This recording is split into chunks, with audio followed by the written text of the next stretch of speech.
It's one of our last 4 shows here on Fox. On Thursday, it is our final episode. Make sure you join us this week, and thank you for watching. Rick Perry, who is the governor of Texas, joins me now, and we have questions for you, Rick.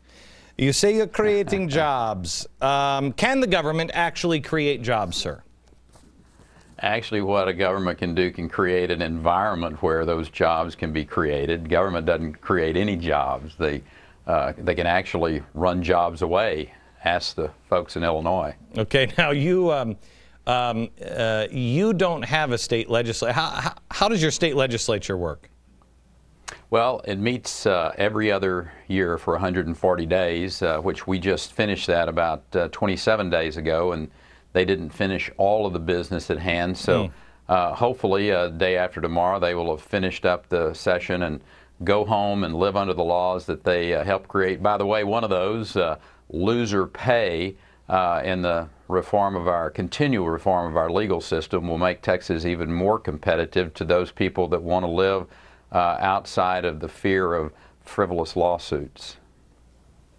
Who are those alien life forms? Rick, a Time magazine report says that you're just the master at the theater of job poaching from other states. In other words, you're just hurting all of the other states. Actually, that's what our founding fathers had in mind with the 10th Amendment. They said, you guys go out there and compete. Whoever can put the best environment together, the tax structure that you're most comfortable with, a regulatory climate that is fair and predictable, a legal system that doesn't allow for oversuing, and accountable public schools so that there's a skilled workforce, and then let's see where everybody wants to live. And over the last decade, Texas has won that contest pretty much not even a close second. Yeah, well, I don't know who these founders are of who you speak, but I have to tell you, you're just poaching jobs. Like, for instance, all you're doing is you're saying to people, let's say my business.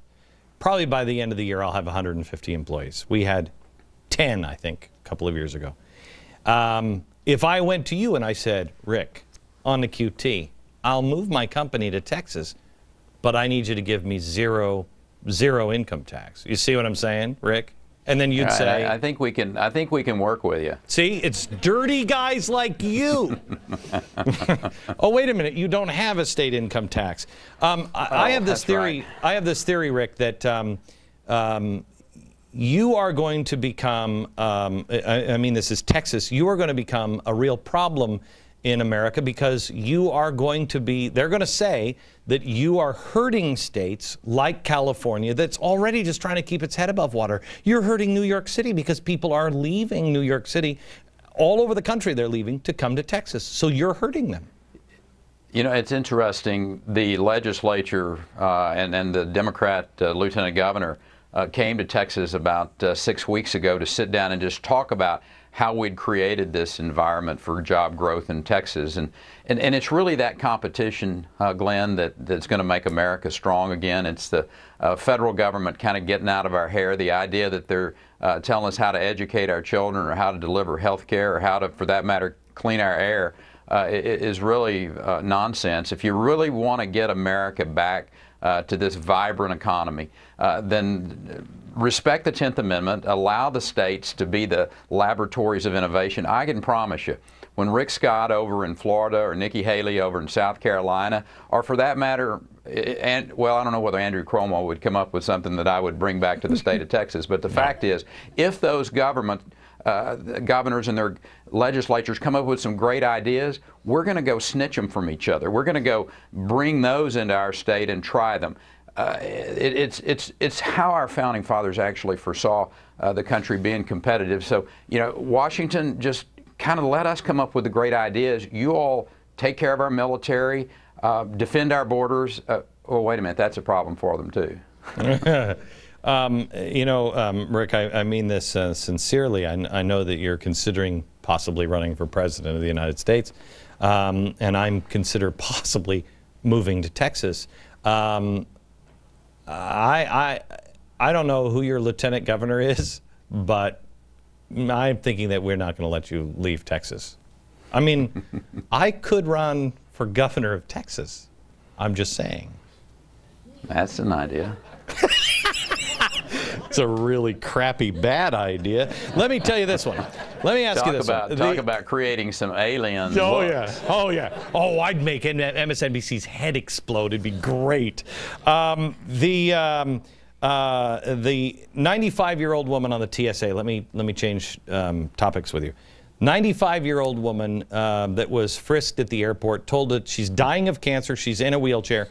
They told her to take her diaper off, her adult diaper, so she could. It's humiliating. AFL-CIO gets the contract, gets to be able to. They're going to organize the airport workers.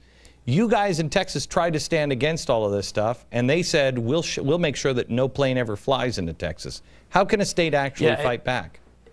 It's actually interesting. We introduced legislation during the regular session, and then I put it back on the call for this session. And it was the threat of that legislation.